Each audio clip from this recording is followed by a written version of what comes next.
నమస్తే, నేను Vamshi. Welcome to the point. So ప్రపంచవ్యాప్తంగా జిన్పింగ్ ఎన్నో సమస్యలను ఎదుర్కొంటే స్వదేశంలోని ఒక సమస్య జిన్పింగ్కు ఇప్పుడు ముచ్చెమటలు పట్టిస్తోందట. అక్కడి మహిళలు జిన్పింగ్ను ఏమాత్రం ఖాతరు చేయకపోవడంతో ఏం చేయాలో పాలుపోక జిన్పింగ్ టెన్షన్ పడుతున్నారని తెలుస్తుంది. అసలు ఏ విషయంలో జిన్పింగ్ టెన్షన్ పడుతున్నారు, ఎందుకు ఒక్కసారి చైనాలో ఇటువంటి పరిస్థితులు వచ్చాయి, మహిళలు జిన్పింగ్ మాట వినకపోవడానికి కారణం ఏంటి అనేది నేను మీకు ఈ వీడియోలో చెప్పే ప్రయత్నం చేస్తాను. ఎన్నో ప్రోత్సాహాలు ఇస్తున్నారట పెళ్లికి పిల్లలను కంటానికి జిన్పింగ్ సర్కార్.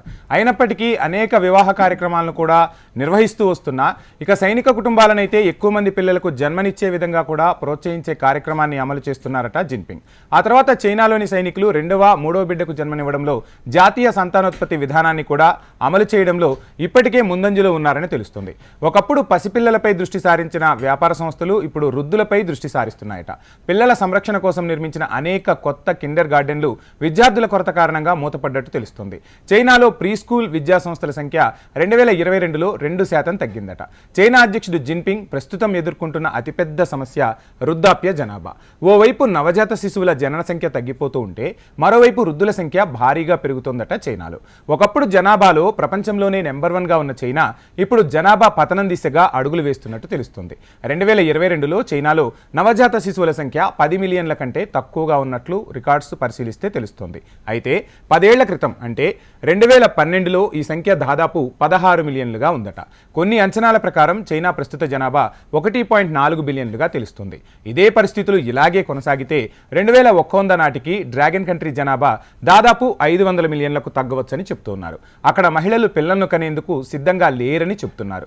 ఎందుకు ఇలాంటి పరిస్థితులు చైనాలో తలెత్తుతున్నాయి అంటే అక్కడ పరిస్థితులు అంటే లాక్డౌన్ అప్పుడు మనం చూసాం, కఠినమైన లాక్డౌన్ నిబంధనలు విధించడంతో జీవనం అనేది చాలా గడ్డు పరిస్థితులను ఎదుర్కోవాల్సి వచ్చింది. అంటే రోజువారీ తిండికి కూడా చైనీయులు ఇబ్బంది పడుతున్న పరిస్థితులు అయితే కనిపిస్తున్నాయి. ఓవైపు ప్రపంచ దేశాలతో యుద్ధాలు పెట్టుకుంటూ కవ్వింపు చర్యలకు పాల్పడుతూ ఉండటంతో ప్రజా సంక్షేమాన్ని మరిచి యుద్ధకాంక్ష వైపు చైనా సర్కార్ అడుగులు వేస్తున్నట్టు తెలుస్తుంది.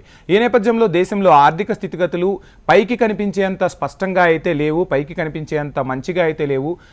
ఏదో డొల్లతనం అనేది అయితే ఖచ్చితంగా ఆర్థిక వ్యవస్థలో కనపడుతోంది. దీంతో ప్రజలు అనేక ఇబ్బందులు ఎదుర్కొంటూ ఉన్నారు. కఠినమైన లాక్డౌన్ విధించడంతో ఆర్థిక పరిస్థితులు దెబ్బతిన్నాయి. చాలామంది వ్యాపారాలు కూడా దెబ్బతిని బ్రతుకు జీవనాన్ని అంటే రోజువారీ జీవనాన్ని కూడా గడపలేని దుర్భర పరిస్థితుల్లో చైనీయులు ఉన్నారట. ఈ నేపథ్యంలోనే వారు పిల్లలు వద్దు, అసలు మనం బ్రతికితే చాలు, పిల్లల్ని కని వారిని పెంచి పోషించలేని పరిస్థితులు రావద్దని చెప్పి అక్కడి మహిళలు పిల్లలను కనేందుకు దూరంగా ఉంటున్నట్టు తెలుస్తుంది. ఇప్పుడు ఇదే చైనాకు ఒక పెద్ద శాపంగా మారింది. అందుకే పాలకుడు తీసుకునే నిర్ణయాలు అనేవి చాలా కీలకం అంటూ ఉంటారు. సో కొన్ని నిర్ణయాలు దశాబ్దాల పాటు వేధిస్తూ ఉంటాయి, ఆ దేశ స్థితిగతులను కూడా మార్చేస్తూ ఉంటాయి. జిన్పింగ్ సర్కారు తీసుకున్న నిర్ణయాలు ఏవైతే ఉన్నాయో ఆ నిర్ణయాలే ఇప్పుడు చైనాకు గుదిబండగా మారి చైనాను ఉక్కిరి బిక్కిరి చేస్తూ ఉన్నాయి.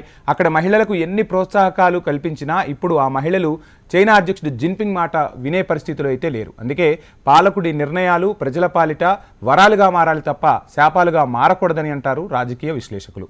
ఇది ఇవాల్టి to the point. Please subscribe HM TV.